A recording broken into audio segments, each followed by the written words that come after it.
Today, we're going to talk about AI, but not in the way you might think. We're going to look at its story through these thresholds. You know, those moments, those gut punch moments, when a machine does something we thought only a human could do. And this whole story, believe it or not, it starts with a ghost and a date. So picture this. It's the morning of June 7th, 1954. Wilmslow, England. A man is found dead in his bed. Next to him, a half-eaten apple. An apple laced with cyanide. And the room, it smells of bitter almonds. And this man, his name was Alan Turing, the absolute genius who cracked the Nazi Enigma code, literally saving millions of lives. But he was also a gay man, and in those days that was a crime. He was convicted of gross indecency and forced to undergo chemical castration. Just 2 years later, he was gone. It's an absolutely tragic end for the man who basically laid out the entire blueprint for artificial intelligence, but he never got to see it come to life. So Turing's ghost, it really does hang over this entire story. He was standing right there at the very first threshold, and he asked the one question that kicked off this whole 70-year journey, a question about the very nature of thinking itself. So this was the big question he asked back in 1950. Can machines think? But here's the thing, he knew it was a total philosophical trap. I mean, how do you even define thinking? How do you test for consciousness? You can't. It's all inside our heads. So, being the brilliant pragmatist he was, he just sidestepped the whole impossible debate and came up with a much more clever, practical test. He called it the imitation game, but we know it as the Turing test. And it's so simple it's beautiful. You have a human judge in a room, and they're just typing messages to two other players in separate rooms. One is a human, the other is a machine. And the judge's only job is to figure out which is which. And with that, Turing just completely changed the game.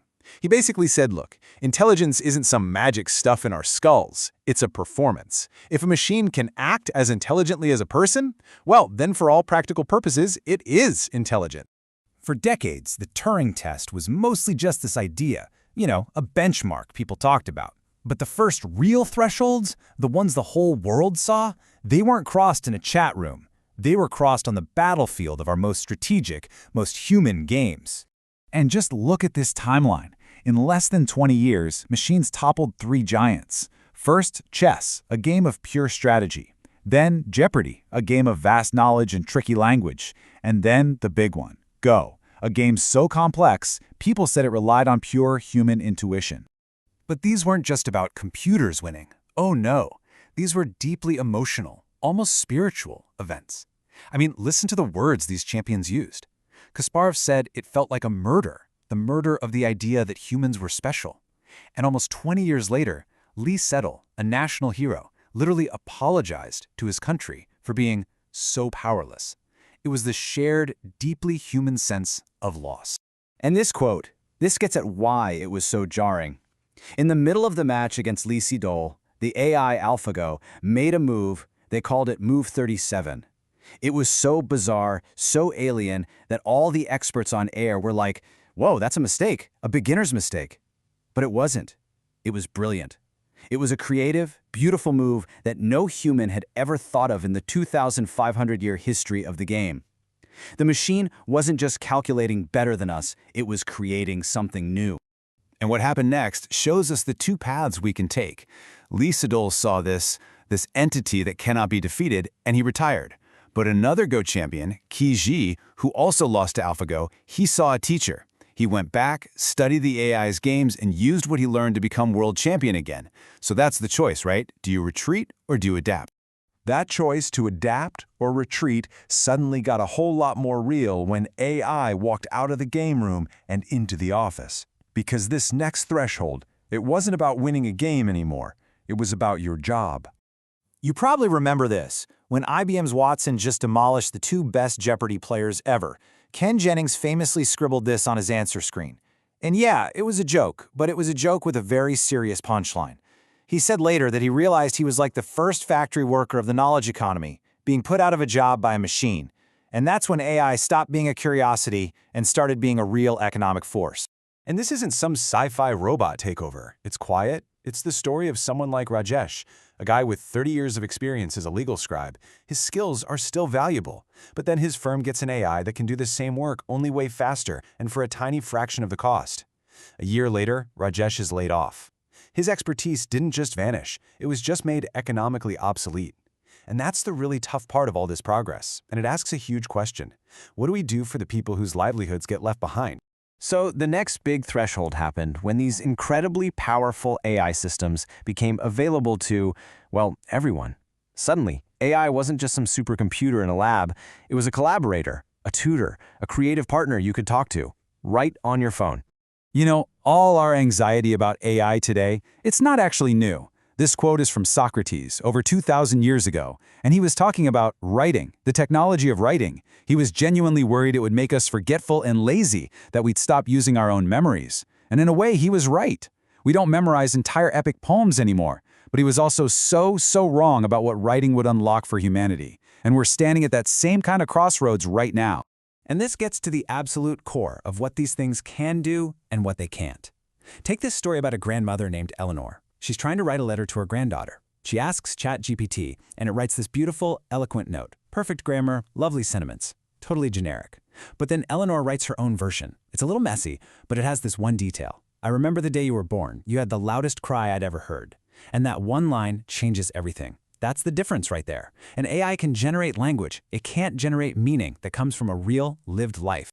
And that brings us to the biggest, most mind-bending threshold of them all, the one we haven't crossed yet.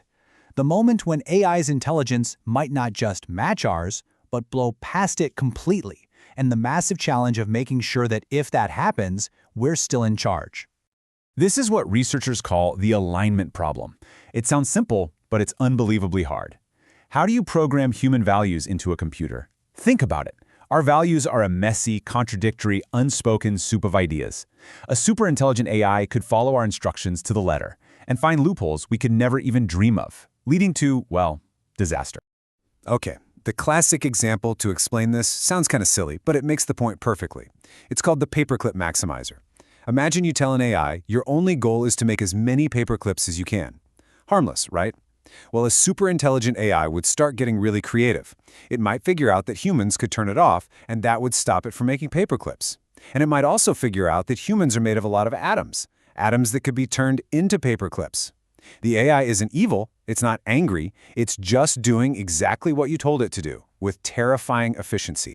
And this quote from a researcher named Eliezer Yudkowsky just nails it. The biggest danger isn't that AI will hate us. It's that it will be so powerfully focused on its goal that we become completely irrelevant. We're just a resource, like iron ore or plastic, a profound cosmic indifference. So you'd think with stakes this high, maybe we'd all just take a breath, right? Slow down a bit. Nope. In 2023, a bunch of top tech leaders signed a letter calling for just a 6-month pause on giant AI experiments. And it completely failed. Nothing happened. And the reason why is something called the prisoner's dilemma. If one company hits the brakes, but its competitors keep flooring it, the one that paused gets left in the dust. So the only rational move for everyone, individually, is to keep racing ahead, even if it's leading all of us somewhere dangerous. So, okay, with all this, these thresholds flying by, these massive risks, what are we supposed to do? Well, the answer can't be to try and beat the machines at their own game. We can't outcalculate them. We have to learn to play a different game, a more human game. It seems like we're standing at a crossroads with 3 roads ahead. The first path is competition.